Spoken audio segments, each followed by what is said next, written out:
brace yourself, because you're about to dive into another free first-hour episode of the Higher Side Chats, and we just want to let you know that whether you're looking for a companion through your paranoid insomnia, entertaining yourself through one of life's mundane activities, or trying to ward off the internal screams of all those sad, smothered souls around the office, THC is here.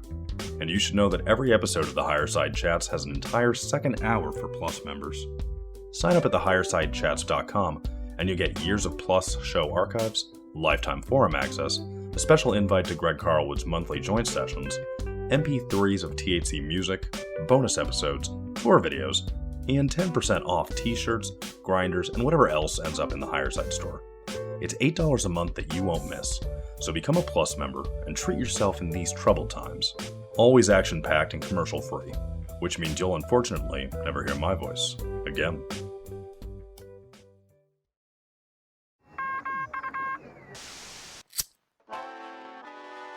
In the 1930s, President Franklin Delano Roosevelt addressed the nation through a series of radio broadcasts known as the Fireside Chats. His aim was to reassure the common man that our society would recover from its troubled times. Well, we're far from 1930, and I deal with a different kind of fire. For a new era of worldly frustration, we offer a fresh conversation. I'm Greg Carlwood, and these are the Higher Side Chats. All right, Higher Side Chatters, how's it going out there riding the waves of the vast and choppy conspiracy? From sunny San Diego, I'm Greg Carlwood. And longtime listeners know we have spent a lot of time talking about health, consciousness, magic, manifestation, multidimensional entities, mind control, black budgets, cultural manipulation, geopolitics, spirituality, power, corruption, and many other things that make up the construct of our carefully managed human terrarium. But we don't focus too often on evil by name. It's certainly in the mix of our conversations, but some might find it curious how rarely society tackles the notion of evil head-on, which didn't always seem to be true. Maybe it's social engineering, widespread neglect, or straight-up denial, but it seems like slowly over time the foresight to keep a spotlight shined on evil has slowly faded away to the point that people have forgotten how to even identify it, or if it's really even there. It's this ambiguity and even widespread apathy that seems a bit out of place in the human experience, but it's not arbitrary, because as we know, the greatest trick the devil ever pulled was to convince the world he didn't exist. Well, here to reintroduce us is my friend and yours, the great Alex Tsakiris, as he's written a new book entitled Why Evil Matters, How Science and Religion Fumbled the Big One. Many of you know Alex from the Skeptico podcast, where he focuses on the exploration of consciousness and regularly points out that if a scientific discipline and its gaggle of academics refuse to fold in the existence of consciousness into their model, how valuable is their work? Some would say it's half-baked at least, and now the same can be said about the ignorance of evil in a lot of these same areas. I don't think this is going to be one for the faint of heart, but let's do the damn thing. One of my favorite confrontational podcasters, the SoCal king of consciousness convos, the man himself, bend the knee, people. Alex, my man, great to have you back. Oh, Greg, the Show Me State's favorite conspiratorial son. I like it. So great to be back in your company, man. And those introductions, I'm like, hell yes, he's right. And he's like, yeah, that's what I was trying to say. I think you said it better than I did. Too kind. But it is a real pleasure, man. You've been a great friend and colleague, and we got a lot to catch up on. I'm excited to see where this goes, but let's kick it off with the obvious first question as to what this new book is about, why this topic, what's the elevator pitch for Why Evil Matters? I mean it sincerely when I say I really couldn't have done it better than you did, because you captured the subtlety of it that I gotta say 80% of people miss right at the beginning. They come right out of the gate and they go, is this evil? Well, what about this? And you're not counting. And it's like, this isn't a book about what is evil or what, is this more evil than something else? Is it more evil to drone strike a wedding party in Yemen versus the evil pandemic? It's a question of, why looking through that lens might be a necessary first step. And just as you perfectly said, why aren't we doing that? Because as you alluded to, we used to be kind of more tuned into asking the initial question of, should we be investigating evil? Yeah, it is an absolutely great topic to tackle. And I agree. It just seems like, especially in the last year, the conversations I've been trying to have with people are, look, I'm convinced, the guest is usually convinced, the audience is convinced, but we need to increase our numbers in terms of people who think there might be something fishy going on here. And when you reverse engineer that all the way down to the beginning, it's like the issue is that many of our friends and family don't think that people in positions of power could have anything but good intentions. And so they aren't even putting evil or nefariousness on the radar. And if you can't do that, you'll never wake up to what's really going on out there. That is perfectly put. And I don't think I realized that when I started this project down the evil path, but it really did become clear in the last year with the pandemic, because it's very, very subtle what you're saying. And it's this divide between science, who we just kind of go along with the idea that, well, they don't have any stake in the evil game to begin with because they don't believe it could possibly exist. So we'll just let them march along on their own. Well, hold up now. Wait a minute. If evil does exist, if evil is a part of this overall fabric, especially in this extended fabric of consciousness that we know exists out there, then why would we give them a pass? Why would we just a priori assume that science doesn't have any stake in that? It doesn't. We shouldn't even hold them accountable for analyzing or evaluating whether any of that is at play, let alone as you're going next level and saying, could their motives possibly be something that we would characterize as nefarious, evil, not so good? Mm-hmm. Yeah, it's a question at least worth asking. A lot of the guests I've interviewed, they've been talking about dumbing us down for years. And part of that is making us ignorant of all sorts of things and having this big blind spot for evil. And whether you go to the Rockefellers, the Rothschilds, Bill Gates, these people put a lot of money into managing their PR and their reputation. And I don't know that truly altruistic people need to even do that. So that's just another red flag. But it is a great book that weaves through your own thoughts as well as the insights of many of your guests. It's something that I've been trying to work on myself, actually. So to read it, it's great to see something in that kind of format.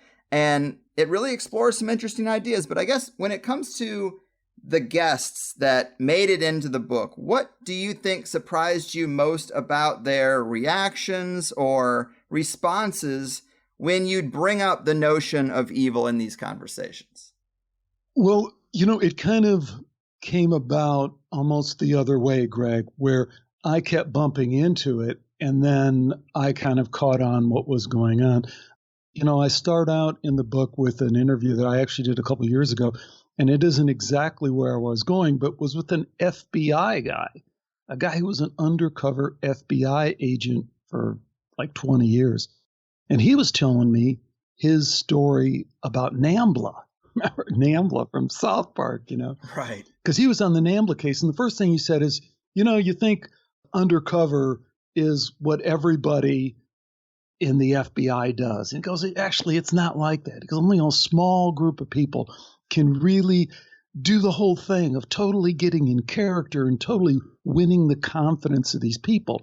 He said, so when somebody came in and said, hey, we have a new case and it's really weird, there were only a few people to choose from, and I was one of the people who got chosen. So this is a guy who's done drug smuggling, gangs, all sorts of crazy things in his career. And next up for him is he's meeting with this group of really creepy, mostly middle-aged men who are interested in having sex with little boys, little girls sometimes, but a lot of little boys. And the story he tells is going to one of their field trips to Times Square, New York City, back when Times Square was really Times Square before everything happened. But they used to have a big Toys R Us there, and there was a big carousel wheel inside the store. It was like 20 feet, 30 feet high. And he was standing there, milling around with all these men, these NAMBLA guys. And NAMBLA, for people who don't know, we just made that passing reference to South Park, is the North American Man-Boy Love Association. So they kind of created this political front for pedophiles to make it sound like, oh, we're trying to advance this politically. And he says, that at no time were these people at all interested in any political agenda. They just wanted to get together and rape, and not only rape, but they wanted to hurt these little kids. And back to Times Square, he said he was standing there in the store, and these men are looking over the rail, and they're looking at the parents, but they're looking at these kids, and they're talking about what they want to do to these kids. And it's not just about sex, it's about violence and how they want to hurt him. And he says, Alex, if I wasn't undercover, I would have thrown those guys, I would have tossed them over that 20-foot rail and enjoyed watching their head smash on the ground. So two things. One, I think a lot of us can relate to that feeling that we get when we feel like that's going to be inflicted on somebody, especially somebody as helpless as a 6 or 7-year-old child. But what it also brought into focus for me, and this is what I asked them about, I asked them about the evil question, because it almost like snaps us out of that, I don't know, just kind of lull that you were talking about at the beginning of the show, where you go, no, that's freaking evil. That is freaking evil there. Don't tell me about, sexual preference, or that is evil. What they wanted to do was evil. And then as soon as you grab hold of yourself, you go, okay, if I know in my gut that that's evil, well, what does that mean? What does that mean? That means evil isn't just this. Evil is a social construct. Evil is whatever anyone says it is. It's like, no, man, no, there's something else to it. And that story to me kind of helps kind of jump me into that in a way, kind of shake me out of the fog. What do you think? Do you know what I mean? Yeah, absolutely. I think that we are at a point, and this comes up in the book as well, that we're trying to justify everything with science, like you say about sexual preference, or it's a mental condition. It's like, well, sometimes it is just evil. And this is kind of how the devil slips in, just so to speak, because if you're in denial, you don't really recognize what's going on. And it's this justification, which is it is through science, which is kind of the weird thing about it. Like, we're looking for a scientific explanation because we have removed spirituality from the world at large. So it's got to have some explanation, and we just can't fathom it. Instead of just pinning evil for evil, we try to do all these mental gymnastics to find a scientific explanation that then I don't know what they want to do at that point. Just accept it, like foster it. It just seems strange. But we used to have our guard up a lot more against evil, and we used to be more vigilant. And I think it's probably time to return to that. Well, you said a couple of things there that I think are really interesting that I want to return to. Is the last thing you said about having our guard up. I hadn't really thought of that, but that definitely has to be in play here, right? Because when I was flip-flopping back and forth between why is science so whack about this? Why can't they figure out at least the most obvious of it? And maybe we'll talk about that in a minute with the guy from Ohio State University who isn't sure about whether the evil he's encountered is really evil. But, back to kind of flipping back and forth about that, you go, well, what could be the agenda? And I think one of the agenda items is exactly as you just put it, in that it kind of lets your guard down. Because if evil is merely a social construct, merely something that, well, we all agree on, and the drone strikes in Yemen, hey, it's kind of gray because maybe those Yemenis guys were really terrorists and maybe they were going to kill thousands. So, yeah, I guess everything is kind of gray. And it really takes, like we're just talking about, you have to kind of then realize the implications that scientifically, which is the connection you made, which I think is so great. And what I'm all about is to say, What are the philosophical and scientific implications of saying that evil is merely a social construct? What it gets back to is saying, well, really, nothing in your life really has any meaning. There really is no good or bad on any kind of scale. And you know what? Like, Greg, you've been down this path so long, and I've heard you so many times on the show, you're way past the materialistic science. But I would throw that out as, hey, that is a legitimate question, right? But the problem is the question has been answered, and it's not true. Scientific materialism fails. Consciousness is real. Extended consciousness is real. So we have to bring back on the table this whole thing of, is there a moral imperative? Could there be a right and wrong? Could there really be an evil? And that's really, without going too far, just to get to that point would be a huge step forward, because we're not there. Mm-hmm. Yes, I agree. It does heavily relate to the question of, is there meaning in the universe? And I know that you've had your frustrations with Grant Cameron's perspective as well as I have, which is that, well, it's all consciousness, man. It's just all happening in the spectrum. And it's like, okay, maybe at a higher level, ultimately that's true, but it's really not helpful for navigating reality. It's not helpful for understanding the motives of these interactions with non-human intelligences. It just doesn't really tell us anything. So it is just a frustration with some people, just in ufology as an example, that we're trying to get a handle on, should we be interacting with some of this stuff we're interacting with? And they just keep bringing it back to it's all consciousness. And if you can recognize evil, you realize, well, you can't ration with it. You're not going to reason with it.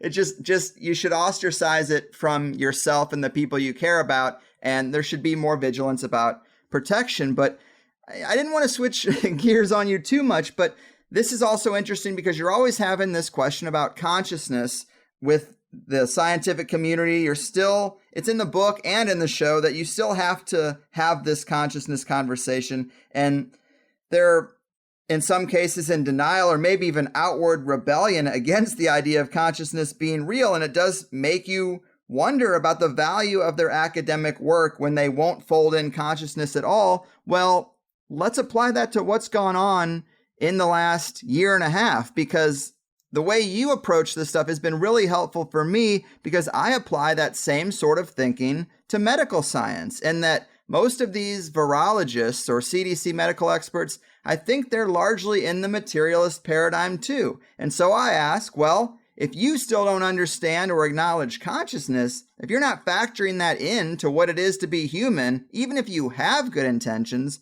how can I really trust your vaccine? You don't even understand the human ecosystem, really. Well, that's a big point. It's a great point. And you've kind of brought the whole world into one little focal point, which I think is awesome. And that is, yeah, I would almost return it back to the question of evil, because that's where I thought you were going. But I think we can get to the same place, because what I've developed over the course of doing this, and I certainly didn't see this at the beginning, but kind of as you were alluding to, the whole evil thing now is almost like a litmus test. Like you were talking about Grant Cameron, who I have a lot of respect for. Mm-hmm. But in general, people in the UFO community, when they can't wrap their heads around the possibility that these interactions with ET, with non-human intelligence, might be associated with something that we would identify as evil, if you can't wrap your head around that, if you can't be willing to throw that on the table and say, wow, there's that's a reasonable read of someone who's been raped publicly by some entity and has the physical evidence to prove it. Yeah, I guess I do have to consider that there might be an evil there. So in the same way that becomes a litmus test, and a similar litmus test for the academic who says, well, of course, I've been around the block. I've seen a lot of things. I don't characterize anything as quote unquote evil because I've just seen so many different things. Again, alarm bell goes off in my head.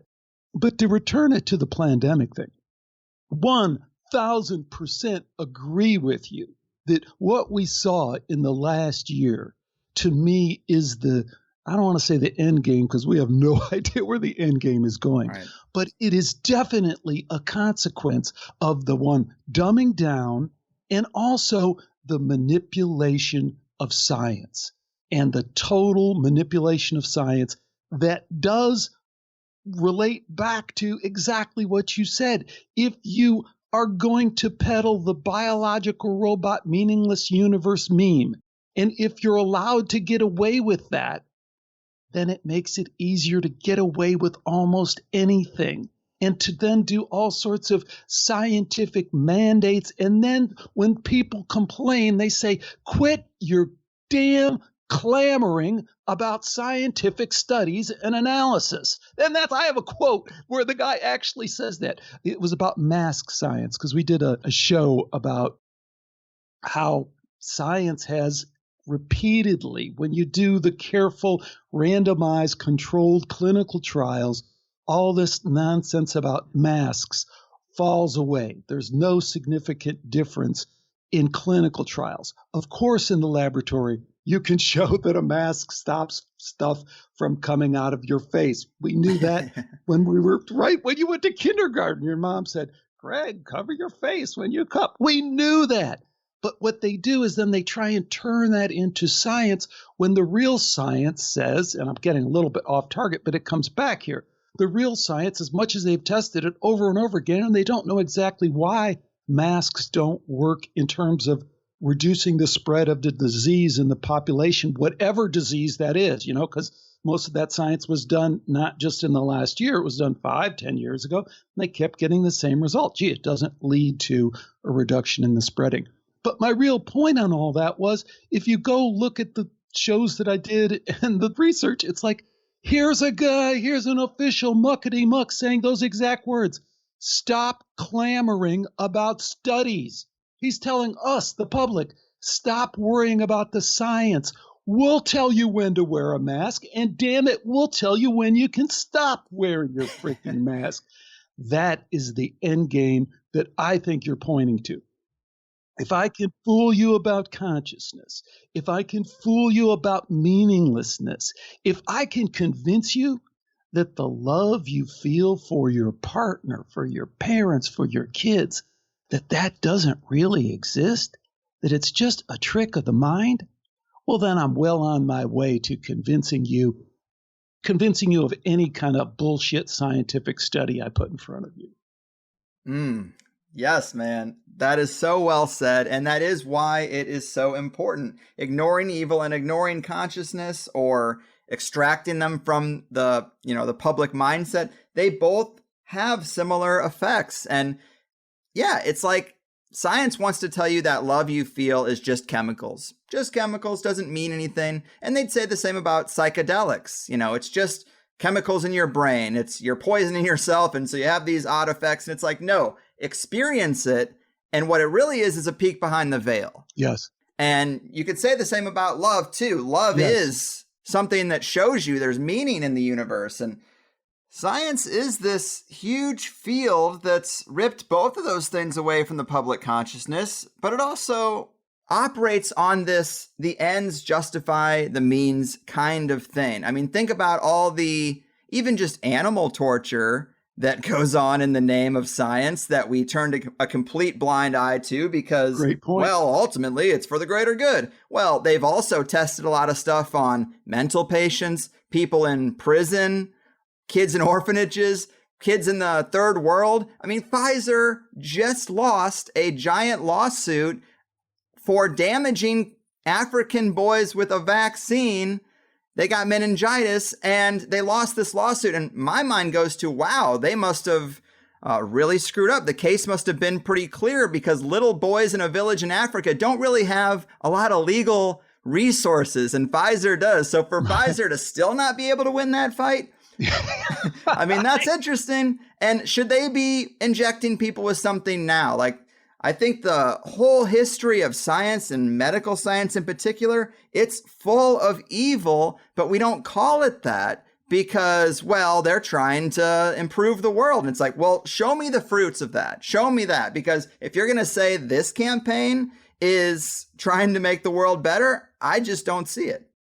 Yeah, two things. Let me jump in there with two things. One is on the meaning thing, and it took me a long time to even be able to voice this because they're so effective with their messaging that for all of us, even people like you and I who feel like we're kind of pushing against it and we're leery and we're on guard, we still let our guard down. When they say that the universe is meaningless, or that, like we were saying, love is really just the chemical, whatever, it is not just wrong. It is completely the opposite. Mm-hmm. Like when you go spiritual, when you go to the great mystics and the great thinkers, what they say is the opposite, right? They say everything is meaningful. The plant that you're looking at outside your window is conscious. It's meaningful. The sun is meaningful. There's meaning everywhere in the universe. Everything has meaning, right? So it's funny how they've completely switched it. So usually when we have that dialogue, we're like, well, I think there might be a little bit of meaning. I mean, I don't know if, aren't dolphins, smart? Of course, this animal isn't smart. Of course, the ant that's crawling on your desk isn't conscious. How do you know that? Given everything we know, why wouldn't we assume the opposite? Mm-hmm. That everything is conscious. Everything in some way that we don't understand, everything is conscious. Isn't that what the physics would suggest? When they do the double slit experiment and they pop that little photon beam, and the photon beam either comes through as a slit or a wave. It seems that was the conclusion of the world's greatest thinkers and scientists. And even Einstein had to kneel down and say, yeah, it looks like Niels Bohr is right. Consciousness is everywhere was the conclusion. Well, wouldn't that switch the paradigm where we would then start with the basis that everything is meaningful and then try and prove it the other way? And, as far as the other point that you were making about evil, and I think this is like, again, I don't think I understood this at the beginning. When we talk about evil, what we're really talking about is asking the question, is there this extended consciousness realm where there's kind of some shady bad things going on? And we all understand that, like, you and I love San Diego. I love San Diego. You left Missouri. I left Illinois. You leave those kind of places. You come to San Diego. You got the beach. You got the mountains. This is an awesome place. Amen. But you go the wrong turn on the way out of your house, and you can find some stuff that's very, very shady. And it's horrible what humanity does to each other, what people do to themselves, and abuse and addiction and all those things. And you get in that, and we've all been there, most of us, you get that grimy sense. You get that sense that there's something wrong here. There's something out of kilter. And we even have the sense a lot of times that it's not exactly on this physical plane. Yes. And that's the question that I think we have to be open to. Is the Pfizer attorney who prosecuted that case, defended that case, whatever you push that case in Africa, when he actually went through those documents and saw what they did to those innocent kids, unsuspecting, no money, and he said, well, hell, you know what? I know this ain't right, but I got to make that mortgage payment. And, Susie wants a new Corvette and all. Well, hell, just go for it. Was that just somebody making a decision, which it could be? Or is there something, you keep alluding to it, is there something on another dimensional level that's right in there saying, hey, this is my chance now. This is my time to shine. Yes. Yes, and it's not going to label itself as evil either, but I do think there are forces, and they exist in the non-physical, and they impart themselves on the physical by acting through some sort of vessel.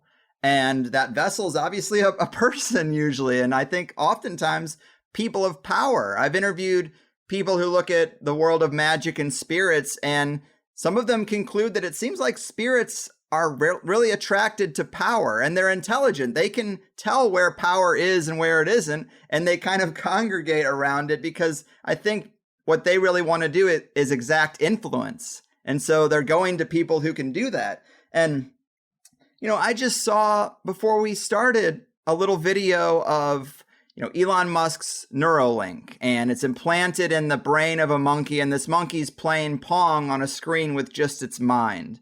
And a lot of people love Elon Musk. He's a cool guy, and they get into the whole razzle-dazzle and allure of a billionaire scientist who smokes weed on the Joe Rogan podcast, or not a scientist, but a billionaire philanthropist, I guess, if you even want to call him that. But it's kind of messed up, because if you didn't have all that razzle-dazzle of Elon Musk, if someone like, say, Sid from Toy Story had marched out a monkey and said, hey, I drilled into its brain, and now I'm, putting this computer in it, we would look at it like, oh my God, that is evil. But if you just tilt it a little bit, like if you change the perception, it doesn't seem that way. Another example is, and I'm not trying to go on all these animal PETA rant examples, but I have a couple of friends that are lab techs in scientific laboratories, and there's been a couple of times where we've talked about the mice, and they're like, oh, I've killed mice in the thousands, like maybe tens of thousands.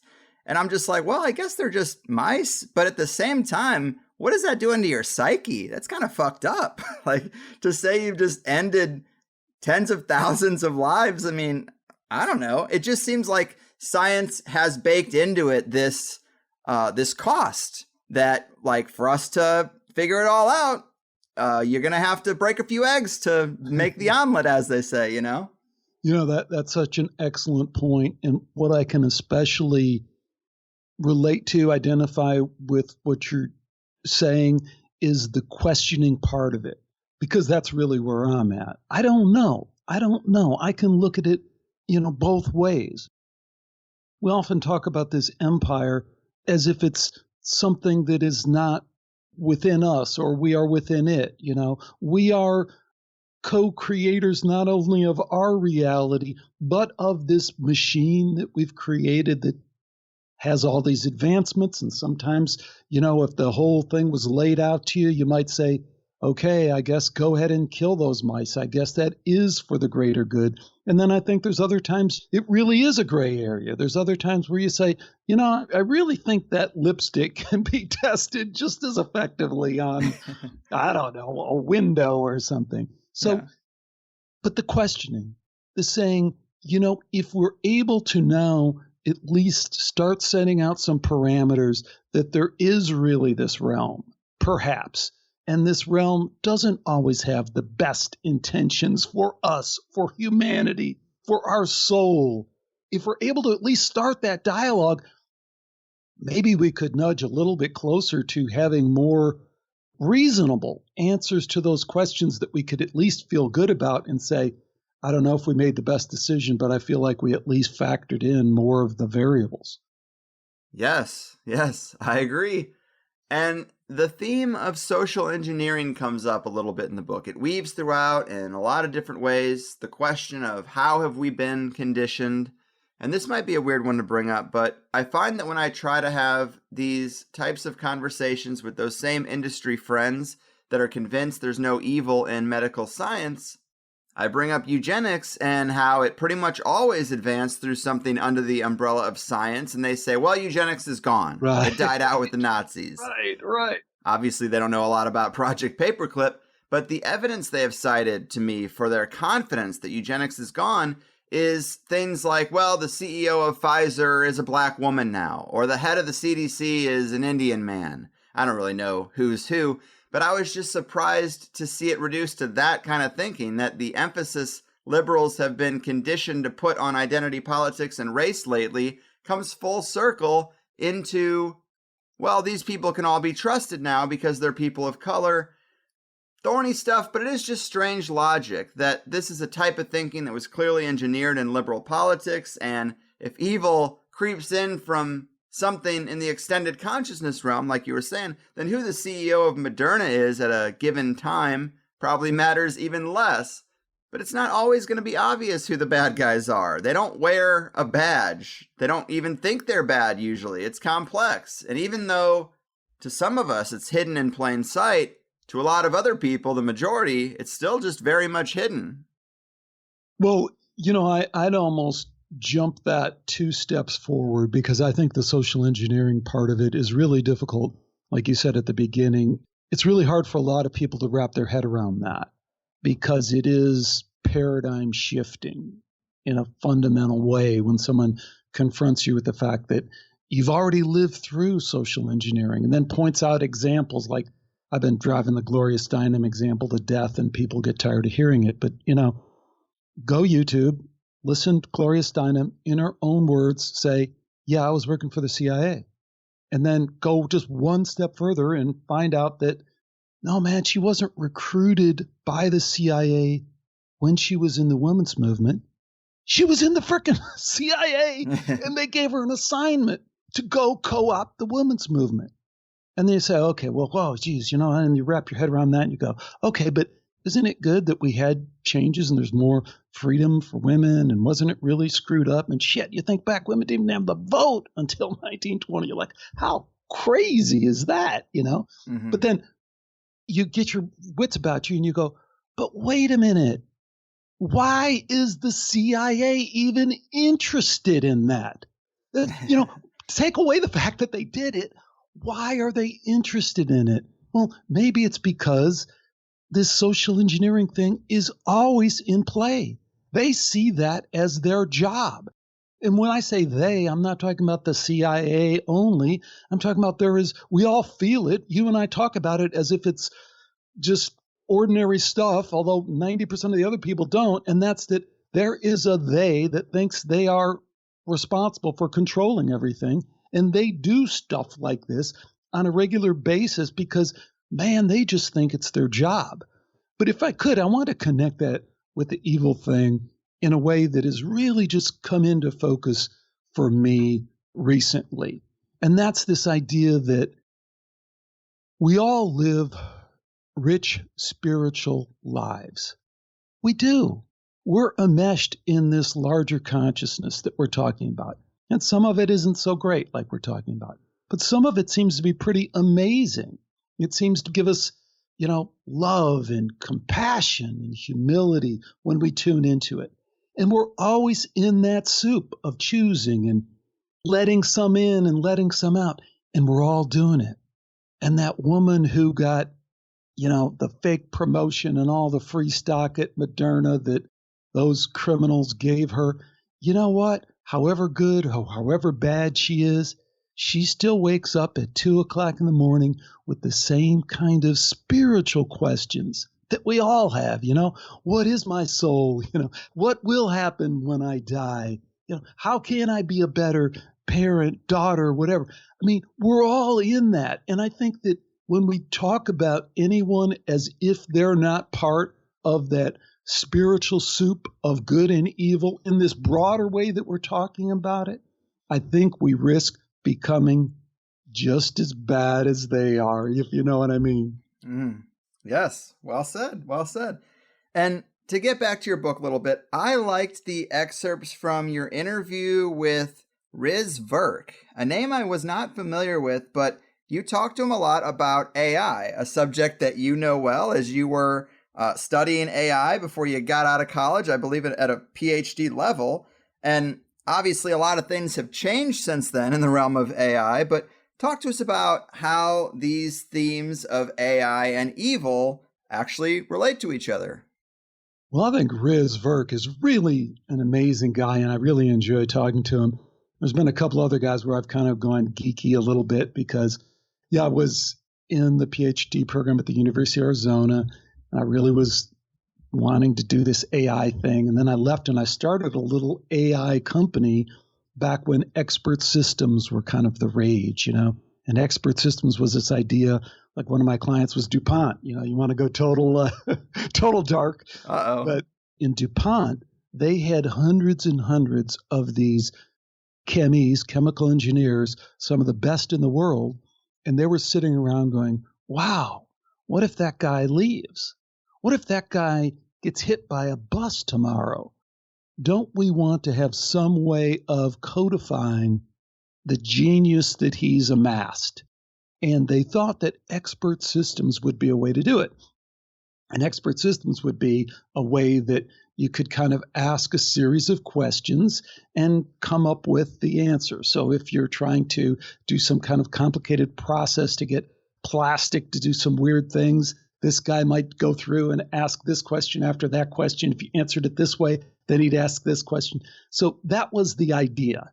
It didn't really work quite as well as they had hoped, but it was the idea, and it was awesome for me. I was excited about it, and I got to do it for a number of years, and that was the thing. So when I talked to Riz Verk, who is like, about 10 levels way moonshot past Alex and, what I knew, this guy is a super genius. You talk to him, MIT Game Lab founder, then an entrepreneur who did some amazing games, made a ton of money, came back and ran the game lab at MIT, which is like they have an AI lab there too. I mean, MIT is MIT. So this guy, I love that he has a foot in both worlds. He definitely has a foot in the tech world, but he definitely also has a foot in the entrepreneurial, real world, make kind of stuff happen. But he'll tell you straight up, and I think this is lost on a lot of people, that AI is totally real. I mean, anyone who thinks that isn't, it's not like going to happen. It's like, hello, it is happening. Yeah. If you like to trade stock or even buy stock, you are competing with an AI robot all the time. And we all get it from Google search, right? I mean, they couldn't possibly do all the manipulation they do that we see with Google search. I mean, that is being controlled by an AI intelligence. So the real question, Mark, that you have, and I've listened to some amazing interviews where you're kind of taking it to that next level of, okay, what happens? So we got to go two ways. Either you go kind of the Luddite way and you kind of say, well, I don't believe AI is happening. They told me we'd have flying cars by now, and I don't see any cars flying around. Do you? So you can kind of go that route, or you can kind of go the other extremist route and say, I bow down to you, my AI overlord. You will control everything. And I don't think either one of those are very productive.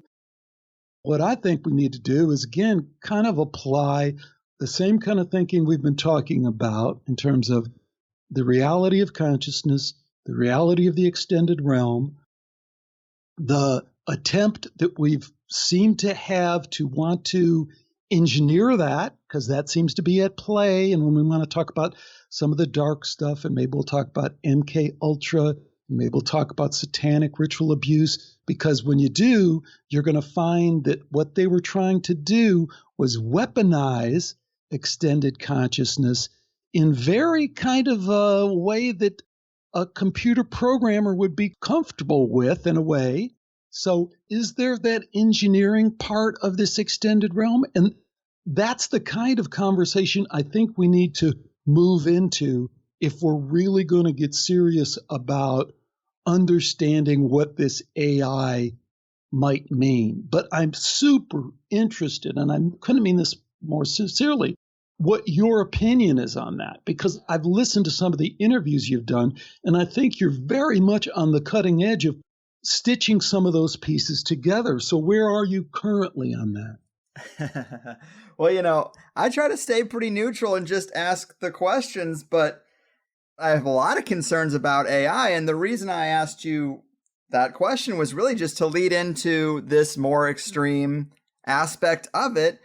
And in your book, you do include some talk about aliens and spirits too. And that is one of the exciting ideas that's been coming up around here, is what if what we're being told is AI is actually a channeled being living in the electromagnetic spectrum? If a piece of cardboard from Parker Brothers can be used as a mode of contact with a spirit, maybe some of these computer systems are more like digital Ouija boards for beings outside of physical reality. the fact that a lot of these people deny there's an extended consciousness means like they'll never start asking that question. But I think a lot of the guests I've interviewed, myself and the audience and you, are open to the idea that there are intelligences without bodies out there. Maybe they can attach to a computer system and emulate a type of intelligence, just being themselves, but the programmer thinks they created it, but what they might have created is a vessel that something entered into. I think these are interesting questions. You were in the PhD program of AI. Do you think it's possible? Well, I'd almost bring it back to what I was alluding to before, because I think we can, again, kind of stitch those two things together, and maybe together we can see where we're at. So I talked not too long ago to Whitley Strieber, the very famous contactee. I mean, like contactee number one, communion. I mean, everyone, an important person in history. Part of his history that a lot of people don't know about, and he hasn't talked a lot about until lately, is as a MK Ultra victim, as a very young kid. Yeah, the school. And what I thought was interesting about that, and that's what I was alluding to, so I'm just going to make it a little bit more explicit so people know. What they were doing is they were taking these kids 8 or 9 years old, and they were locking them in Faraday cages, which prevents electromagnetic signals from coming in or out of the box. So they're doing science-y kind of control stuff. And then what they were doing is really evil, satanic crap. Killing little animals right in front of the kids, terrorizing the kids. I don't know about sexual abuse because we can't report it in this case, but in other similar cases it seems to be at play. Drugs, can't report it in this case, but in other cases it seems to be at play. Whitley reports that the only way he believes he even survived that experience is that he got very, very sick and he had to go to the hospital. And he was at the hospital for 7 days, and his mom came and visited him, and they kind of put an end to this whole thing. But he has connected with other kids from San Antonio of that time that were in there. And he said some of them never made it out, or made it out as shells of who they formerly were, stayed in their house until they were 50 years old and then died a lonely death. That was the kid right across the street from him. But to finish this story, what they were doing was they were trying to create dissociative identity disorder. And you've run into this again and again. I've heard you report it on THC. So here is a technology, if you will, of saying, if I can create this altered personality, and if I can routinely do it, then maybe I can figure out a way to jump me into that extended realm. Mm-hmm. So I connect that with what you're saying about the Parker Brothers Ouija board, which I think is awesome. But now I think we're talking about exactly the same thing. And you can imagine some evil genius, Sidney Gottlieb type of our version of Joseph Mengele, sitting there going, oh, let's see how this works. And is this more effective? And why wouldn't we attach the latest and greatest technology, the latest and greatest computer, the latest and greatest whatever? Of course, if you will go that far, if you'll lock 8-year-old kids in Faraday cages and traumatize them in order to create a dissociative identity within them, what wouldn't you do? Mm-hmm. Right. Obviously, there's some kind of relationship between trauma, being terrorized, extreme emotional states, and the dark forces on the other side, whether you are opening up to them or whatever. Obviously, this is the basis for Stranger Things. The whole beginning part of it is her being traumatized in a lab so that she can be the one to make contact with this demonic entity on the other side. That's a great point. And the technology folds right into that seamlessly. Of course it would. And that's where I think we got to kind of stake our claim out there, you and I do a little bit, because I think we're kind of beating around the bush. What it seems like is emerging is a scenario where all these things are in some way different, but are linked together in a way that we don't fully understand, but are kind of capitalizing on each other. So no, I don't think the whole thing reduces down to an AI silicone computer program. That isn't my read of the data. My read of the data is that folds naturally into this if you are so inclined, if you have that kind of Luciferian kind of know everything, big brain, I create better than the creator gods.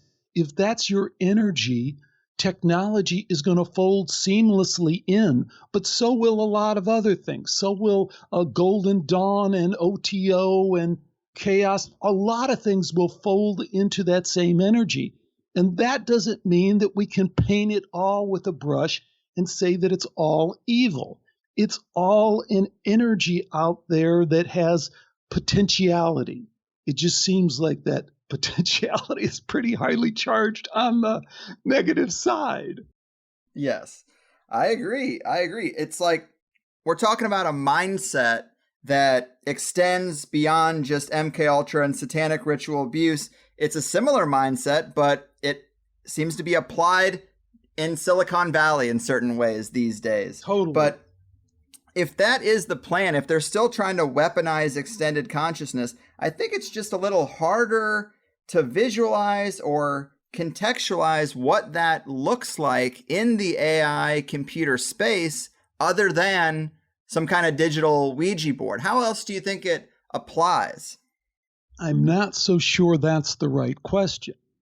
Because the next level question that I'm getting at is, and these are question is the key word here because we don't know. Yeah. We should be lining up the PhD students, and rather than sending them off doing nonsense, counterproductive bullshit, they should be trying to grapple with these fundamental questions. But I tie it back to two things. One, we're all leading rich spiritual lives. So don't point at Elon Musk and don't hate on Elon Musk, even though Neuralink is Luciferian black magic. He's still trying to figure it all out, as we all are. But if that is true, if we are leading rich spiritual lives, then my read of the data is that the light, the love, is an infinite order of magnitude bigger, greater, larger than this lower level stuff. And I know that's hard to it sounds a little bit too good to be true and a little bit too Pollyanna, but I feel like that's my read of the data. The best data I get for that is near-death experience, because there's a case where, scientifically, if you will, medically, we can say with confidence that the brain is now out of the equation. So why does the data look so different when we go down that path? That's a question that I ask. So my conclusion is maybe what we see in this realm of what's being manifested as evil, but isn't even fully evil. Like we said, the Luciferian vibe is not all evil. It's just a force, it's a force that can be applied in different ways. But anyways, I'm kind of rambling. Are you picking up the thread I'm saying? I mean, maybe the light is really what it's all about. And I don't mean that in just a what we want to hear thing. Maybe it really is more about the light than it is about the dark. Right. And it gets back to those people who say, well, it's all just experience. On some level, Right. Yes, I understand that. This life, this soul school, this simulation, if you want to say, it would get boring really quick if we were all just eating grapes in a hammock, being fanned by topless models. We got to save some time for that. But obviously, in the grand scheme of it, it would get pretty boring if there wasn't some villain in the game. But when we die and the game ends for us, it's always love and light. It seems to be. Those are the reports from the near-death experiences that I've heard, and they far outweigh anything negative, although there do seem to be a couple of negative ones. But I guess maybe that experience didn't fully play itself out, and maybe they would have gotten to the light at the end of the tunnel with grandma saying it's all going to be okay. But yeah, the data does seem to be that no matter what goes on, in the end, you're going to be fine. and the universe is a warm hug waiting for you to come into it with open arms, I guess, in the end. And if that doesn't sound like enough of a solve for the evil problem, I think we're selling that short a little bit, because I think our experience, everyone's experience, is that evil is much closer to us than that kind of abstract, grandma's hug kind of thing.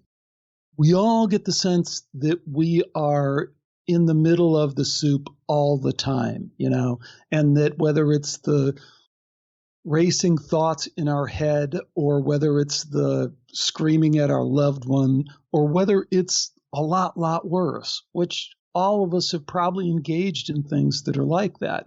So I don't want to give a quick shuffle out the door for evil, because I think most of us, it's very, very real in us, and it's very real in the people around us. The psychopathic situation that we've created, because I was going to say culture, I was going to say society, all those things kind of fail. I mean, the fact that psychopaths run the world is inescapable, So you got to deal with that. Grandma's hug is nice, but right now we have to deal with that first part. It's true, but then it just kind of comes back to, if it is all experience, and once we die, we get the warm, glowing love of the universe, then doesn't it have a role? It has to play a role in the experience, and maybe not in the way that you're talking about right there, because my read of that data is that the most important part of the near-death experience, and I really got this from a guy named Dr. Jeff Long, and I'm so excited because he's coming back on Skeptico in a couple of weeks, and there's so many next-level things that I want to talk to this guy about. But he is a radiation oncologist, which puts him in the death game all the time. He's dealing with people who are dying of cancer. And he's a full-time, highly regarded radiation oncologist. But he's written these best-selling books on near-death experience, and he's collected the largest database of near-death experiences, a searchable database. So you can go online and see, you can read and compare all these things we're saying, kind of alluding to about grandma's hug and stuff like that. And the biggest thing that comes out of that is that, no, you will be judged. Grandma's hug isn't what it's really about. What it's really about is judgment. But you're the one doing the judging. So when this really hit me, it took me a long time for me to really process this. But the way I relate it to is, well, shit, I know that all along. When I was a little kid, 7 years old, running down to Taducci's grocery store down on the corner, back when they had those old-fashioned, candy stores, and I was like, man, I don't have a nickel. I don't have a dime. I don't have a quarter. I'm going to steal this candy. I'll put it in my pocket. No one will notice. I didn't feel like Jesus was judging me right then. I just felt internally in my gut. And sometimes I took the candy, but sometimes I just felt like, man, that wasn't the right thing to do. And that's what they're saying. And they're not saying it to manipulate you, but that's what the near-death experiences are saying. Saying when you get to the other side, you just have compassion, but at the same time, you have this sense of judgment of, this is what's weighing on your soul. Everything you've done is now weighing on your soul. And that's not good or bad. It's just the freaking way that it is, buck up, deal with it. Yes. And to me, that puts a different spin on everything. That puts a different spin on the lab tech who killed 10,000 mice. A different spin on the attorney who said, oh, what the hell? Pfizer's my boss. Pfizer pays my bills. I don't care if it's right or wrong. Imagine now you're in a realm where that becomes realer than real. You're feeling that fully. And it's not someone looking over your shoulder saying, you bastard son of a bitch, now you will pay. It's none of that. It's the ultimate compassion and love, but saying, wow, Greg, you could have done better. You were better than that. Yeah. No, it's totally true. It goes with science leading us down this path of, well, there is no God, there is no spirit, there is no consciousness. It also means there is no weighing of the heart ceremony. There is no life review. Nothing you do matters. There is no judgment. And it was because of your interview, or maybe interviews with Dr. Raymond Moody, that I had him on recently. And I definitely wanted to focus on that life review aspect that so many people seem to report. I felt the pain that I caused every single person from their perspective. Like, that's interesting. And that is what the data kind of says. And when it comes to what is life, I really do conclude with that soul school hypothesis. Like, if this is something and reincarnation is real, well, it seems to be a soul school. And if that's true, well, where are the tests? Well, that's what evil's role is the temptation. Like, can you pass that test?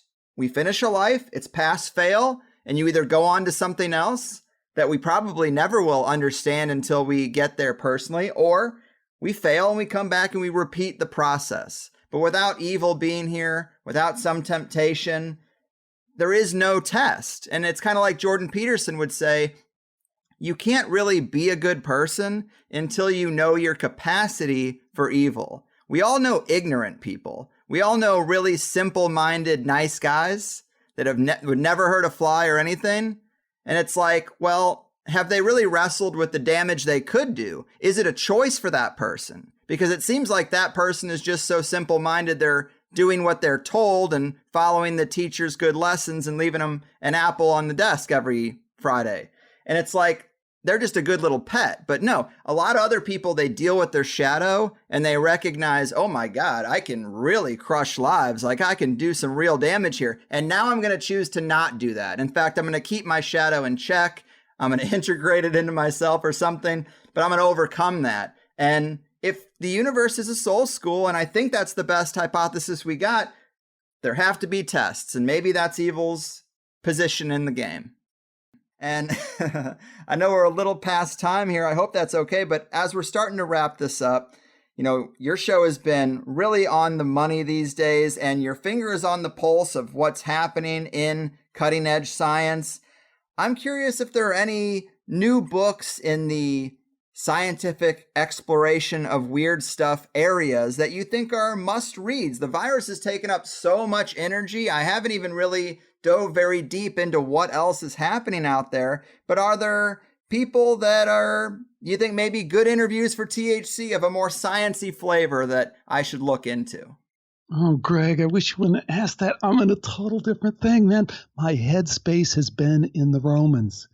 I am deep, deep, deep into the Romans, into Christianity, into the early social engineering, and I'm just fascinated with it. The Joe Atwell stuff.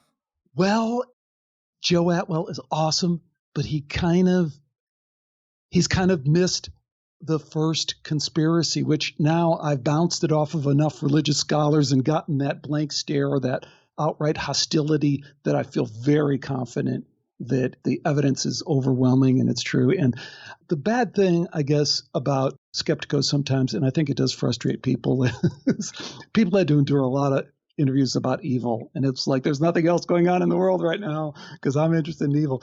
Well, they're kind of now having to endure a bunch of interviews about first century Roman history and Vespasian and Josephus. But it is a story that I think we all know part of the story, but I think it's a fundamental rewrite of how the game has always been played. And maybe not always is too far, but how these freaking guys were kind of playing this thing, playing the social engineering game from the beginning. And what are the implications for where we're at? So I'm chewing through that. And then once I get that, maybe I can return to science. But right now I haven't really dug into it. Well, fair enough. And just to leave the people with maybe a little bit of cliff notes to that, what do you find so interesting about going back to the Romans and the initial social engineering? Because I agree that it's there. I mean, we think of the Romans as a very bloodthirsty empire that definitely had an ironclad grip on their people. What's mind-blowing about this? The Christian angle is still mind-blowing. the fact that people are so mind controlled by Christianity, when Christianity can be shown clearly to be a game, an invention. This is not to say Christ consciousness, that gets into a whole different realm of what we're talking about, consciousness and extended consciousness and historical Jesus, who knows? But in terms of co-opting someone's spiritual beliefs, jumping in there to be that intermediary to say, oh no, I can tell you how to experience your greater self. I think that's exactly what's in play. And I think until we unravel that, it's kind of the mirror image of the science game, right? Because in the science game, it's, hey, you're meaningless. So just let me control stuff. It's socialism, communism, it's like the other thing that has been kind of, for a lot of people have kind of woken up is this idea that like, hey, I got a great idea here. I tell you what, why don't you give me all your shit, all your material wealth, and all your rights and privileges, and then I'll dole those back out to you in a way that I want, right? So that's what they're saying with the pandemic, right? They're saying, yeah, we'll just decide what you can do, when you fly, what you can do. And people are like, whoa, why would I do that? Why would I give you everything so you can decide? Well, that is essentially what communism is, right? And I'm not like the oligarchy and capitalism and it's a disaster and I get all that. But that just at a surface level is kind of insane. But what's equally insane is religion, is the idea that, hey, I had a genuine spiritual experience. I died. I felt, what do you call it, the weighing of my soul. I went through that, I'm changed. And then I come up and somebody goes, okay, now, here's how we're going to do this going forward. You're going to come to church. You're going to look through this book, and I am going to start convincing you that your genuine spiritual experience can only be interpreted in this way. And the fact that that is the dominant paradigm throughout the world, man, that's just, I still can't wrap my head around how that game has been fully played. So that's what brings me back to the original rigging of that. And the original quote from Josephus, who was supposed to be the super Jew, and then says, hey, all you Jewish people, you know what? We had it wrong. Really, Vespasian, he's the Messiah. Forget it. Switch your religion. And it doesn't work. They don't totally switch over. But the fact that they were playing at that level is just the beginning of unraveling how we've all been played, and whether you are Christian and I'm not Christian, but you're brought up in a Christian church or you're brought up in a Christian culture, it weighs on you. And I just think it's something that needs to be unraveled. Well, I agree with you. It's a great case study in influence and propaganda, and this idea that just because it's popular doesn't mean it's true. These are religious gatekeepers that work for the empire to hand people a spiritual cul-de-sac. And I totally agree with you. Empires don't work so hard to spread ideas that aren't going to help them in the end. So the fact that they went around and killed anyone who wouldn't comply with this model, it's very telling, because it did get us to where we are today, where we don't think there's a God and we don't think there's a spirit world. First you demonize it, and you kill off anyone who has those ideas, and then you just ignore it. And now people are mocked for having those kind of ideas. And I think that's where we are now. And we're kind of coming out the other side of that. And I think the medical lens, the silver lining, is it's going to be very helpful to bring spirituality back into the culture. That's my hope. Yeah, so you could probably do it in 1 or 2 shows. It's probably going to take me 20 or 30. Oh, man, you're just too complimentary. I am just a humble stoner college dropout, but it's always fun to talk to you, man. Yeah. Your book is a lot of fun. I hope people do read it. Skeptico is as entertaining as ever, and I really look forward to following along as you parse through all this religion stuff. But remind people where they can get plugged into the stuff you're doing. Skeptico, just like you said. So I think it's pretty easy to find. It's got 2 Ks in it. And you know what? I'm going to talk to you afterwards I'd like to do a book giveaway for THC. I want people to read the book. That's the main thing. Yeah. No, that's not the main thing. Listen to Skeptico. But if you're interested in the book, I want to make the book available to you to read. So let's see if we can make that happen. Cool. I'm sure we can. Awesome. Well, until next time, man, take care out there. Thanks so much, Greg. Well, this was a fun one, and how could I not feel that way when Alex is so complimentary? He makes it easy. But this topic of why evil matters was a lot more interesting than I first thought it would be, and if it wasn't Alex, I might not have made time to read the book. Maybe because at first it seemed a bit obvious, but when I heard him talk about this project on Rune Soup many moons ago when it wasn't 100% fleshed out yet, the wheels started turning, and the more I thought about it and worked through the book, the more profound it seemed to be. As he said, it's subtle, but it's still profound. I might have taken it for granted or overlooked some of the implications until I read through the book myself. And really, it's a book about MKUltra and aliens and remote viewing and extended consciousness. So it's right up our alley regardless, but this evil angle does highlight some nuances that often go unnoticed. And wouldn't you know it, people, you don't even have to take my word for it, because Alex has a special offer for THC listeners. If you made it all the way to the end here, he's going to make the ebook version free this Friday, April 30th, for the entire day, and you guys are the only ones who know about that. Sure, some people might get lucky and happen to check out the book that day, but this announcement is really just for you.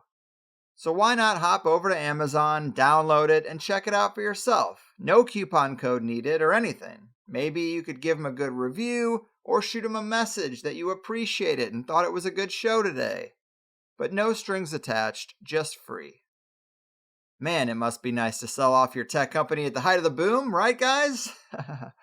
I'm just kidding, but he put a lot of work into this project, and writing a book is not easy, so to put it out for free for you guys makes it pretty clear that he cares a lot more about the subject matter than he does about the money, and that's a beautiful thing.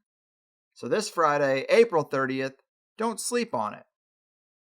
And as for evil itself, what can I add that hasn't been said today? He spent an extra 20 minutes with us, which I thank him for, making a dent in the short show last week already. But maybe it is all a spectrum on a higher level. Maybe we can act all enlightened and say it's all experience, man. And on your 10 millionth life, maybe you do want to see what it's like being born into poverty in a third world country. Or a psychopath with really deep pockets. But we aren't on a higher level. We're on this one. And I think the reason there is evil in this world, the reason we have villains, is not just to acquiesce and say, well, yeah, the Catholic Church rapes kids, what are you going to do? Or corporations have always been evil, can't change it. Sure, child labor and dangerous mining operations and factories with suicide nets on the windows are part of the process that gets me my cell phone, but how am I going to get around town without Google Maps or know where the best burger is without Yelp? Yeah, government is a corrupt revolving door of bullshit. Might as well throw up our hands and learn to live with it.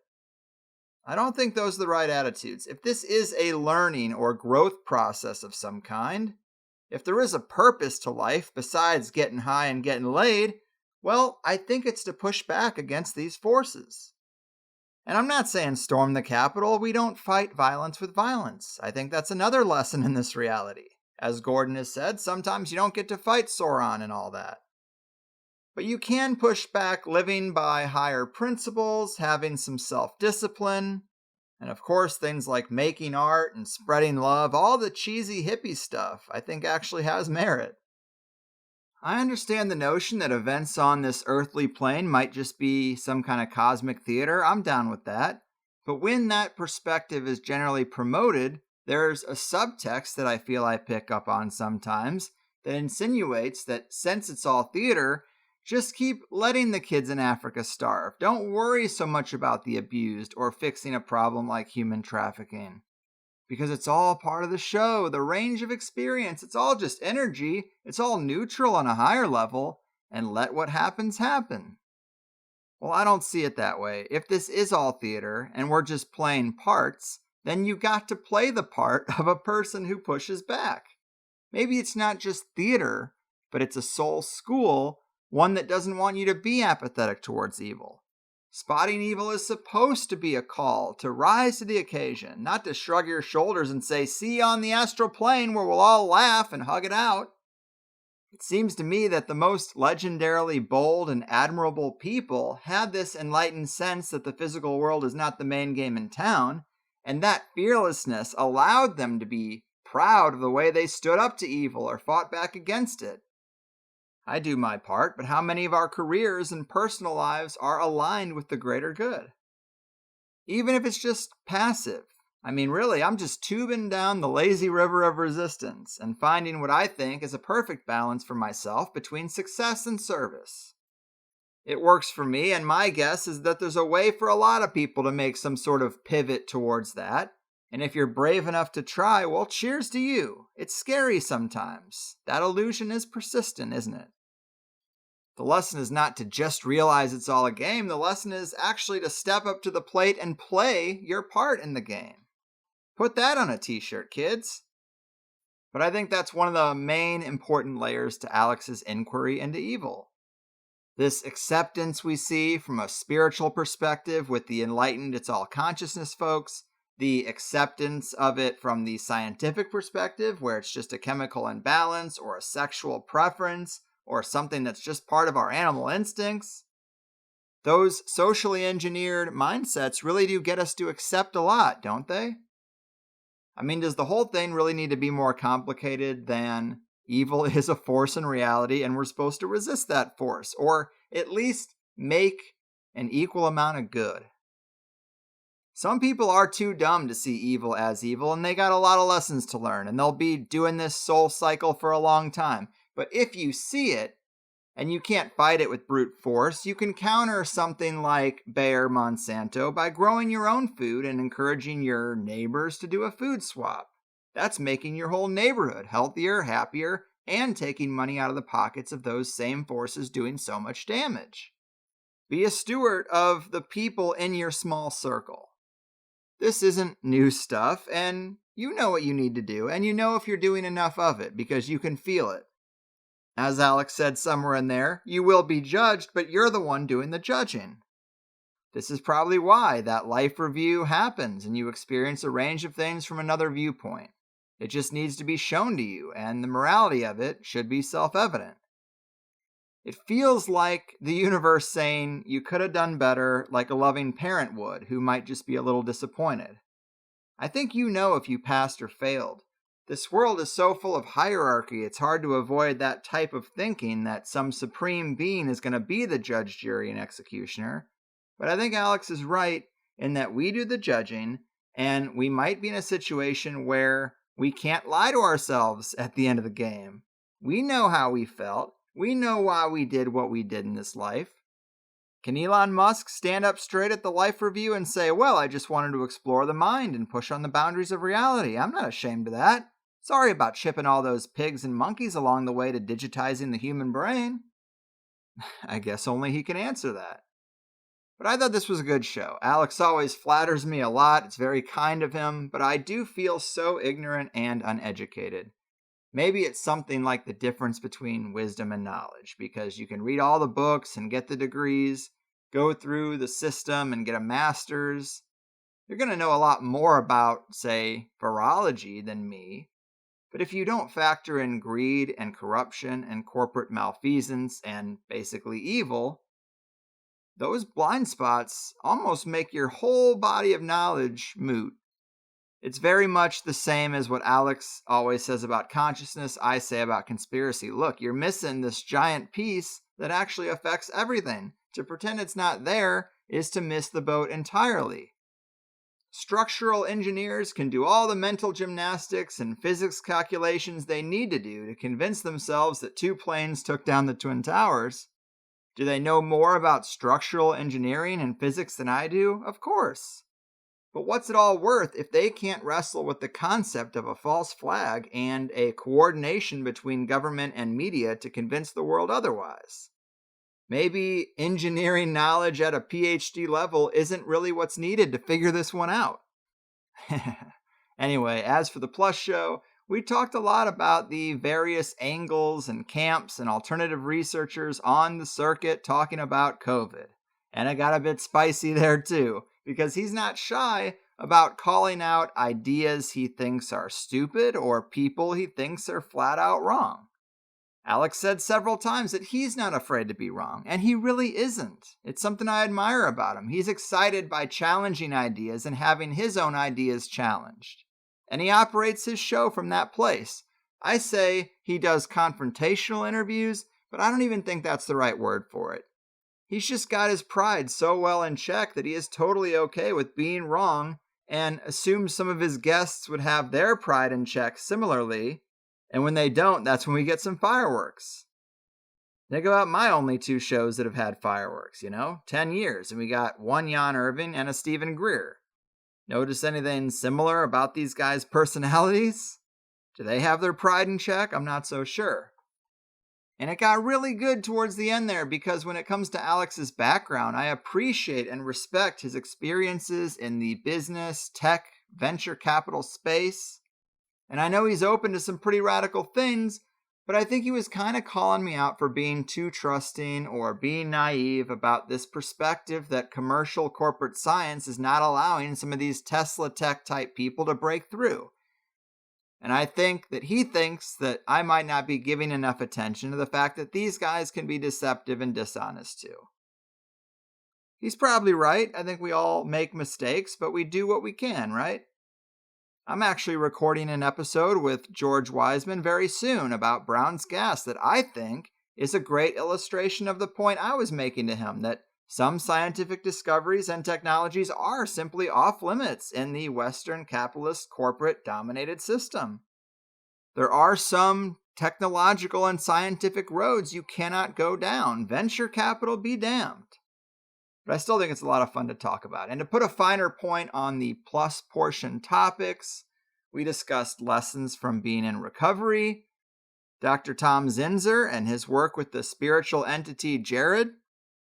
Plus, people who heard that little section will be probably pretty excited to know that Dr. Tom Zinzer is on the books for THC. We also talked Ted Bundy and the state of our counterculture, Alex's thoughts on the range of voices talking about COVID, as I said, Dr. Mary's monkey and the story of Alton Oshner. And Alex also had some harsh words for Nassim Haramein, and I'll leave it at that. A lot to like. Curious what you guys think of some of the bold things said in the second half, actually. Sign up for Plus if you like what I do. Spend your money on things you want to grow, and stop spending them on things that are propping up the evil in our system. I got a lot of great feedback from my post-Andy Wakefield show rant. I wasn't even all that comfortable with it, but it did actually boost signups quite a bit, which is really great to see. Thank you guys, so I'll spare you the speech. But if you can buy plastic shit made by wage slaves in the third world without passing nearly as much judgment on that process as you should, then maybe THC Plus isn't where you should draw the line on who gets your support. Hey, I don't know. I'm just saying, think about it. Nothing but love, guys.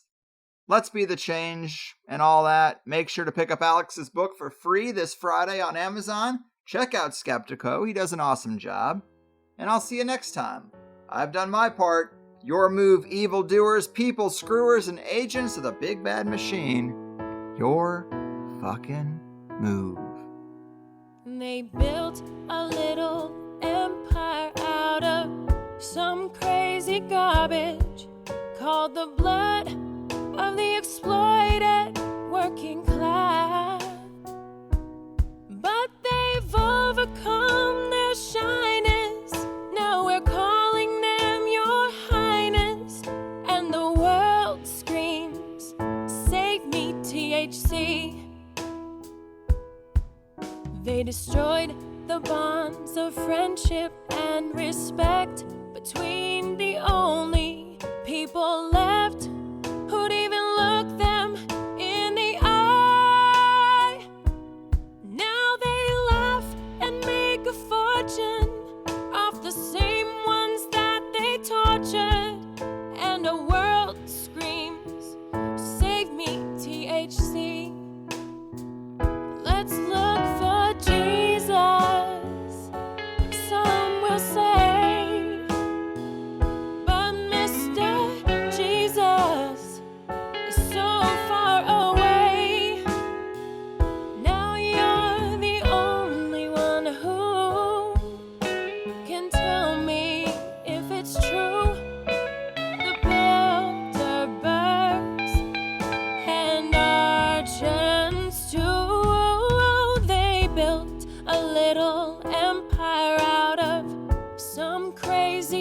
garbage called the blood